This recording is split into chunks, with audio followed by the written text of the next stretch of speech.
I was scared for the result. It wasn't really just about me. I just wanted us to win. So I was really just scared about what was going to happen next without me.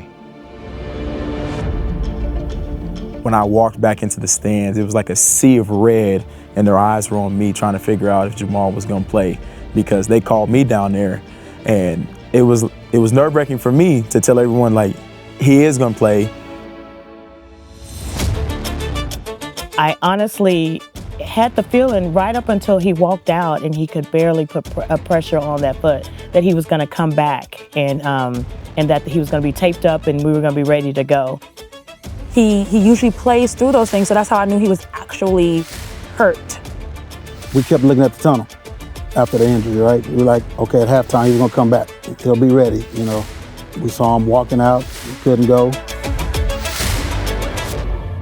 That was heartbreaking to see him come back and not be able to participate, because I know that that's what he was looking for. That's what he was looking forward to. Jamal was basically born on the court with his older siblings both playing and me coaching. He was always in the gym, not by choice. You know, he always had a basketball in his hands. He's on the court, he's coaching, he's helping with the older guys, older girls, whomever we were coaching or playing with at the time. He was always wanting to be a part of it.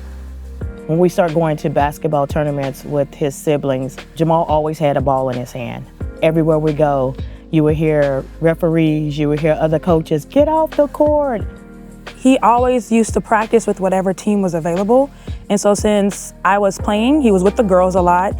And he did a move that, like, I had just learned from our trainer. And so I had been in the gym, you know, he would be there every now and then.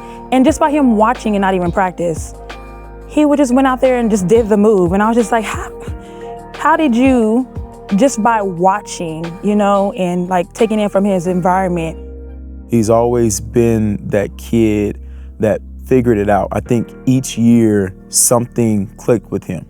There was a moment every year that I saw him play and it's just like, oh, he understands what he's capable of. From his freshman year where he didn't play much, to his sophomore year with the Wisconsin game, to the Memphis game winner, to the Oklahoma game winner. Like, it's just, there were so many moments within his career that you can just say are defining, but there's so many of them that is his career, that is who he is. He's just a defining player. Jamal just wants to win. He just, at any cost, if I have to pass, if I have to play defense, whatever it takes, that's what I want to do. I want to win. My very first real accomplishment, you know, of my own individual status. You know, I won Defense Player of the Year last year in a hard conference. My first year, real year starting through the whole year. And look where it got me. That was a special group, bro. Out of everything that I've won or everything that I've gotten, it's probably the most memorable. This is the first of many and a start to something special at UH for me. So, yeah, this is my most memorable thing. Love that team.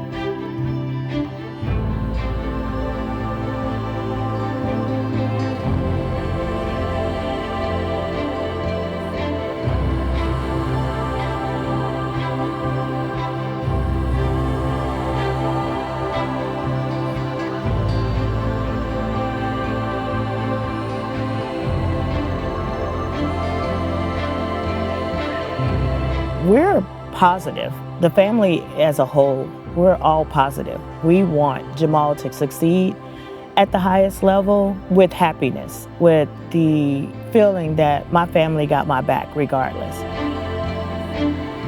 I try to help reinforce that you have to work for everything that you're gonna get. And the blessing is gonna be the opportunity that you have to continue those pieces. Working hard will prepare you for that blessing. I think you can expect the same things. I don't think there's gonna be any drop in intensity or play with transitioning to whether he gets drafted, or whether he, you know, and one thing about our family, we don't care. This is about Jamal and about his future. All we're trying to do is make sure that he gets to where he wants to go. I believe he wants to make it, and I think he's gonna put in the work to make it. You know, that that dad always wants to hear his son's name called, right? Draft night. If that's the blessing for him, if that's the plan that God has for him, then that's what we go with, right? But, whatever happens, we're going to be excited for him. This is his blessing. The opportunity is his blessing.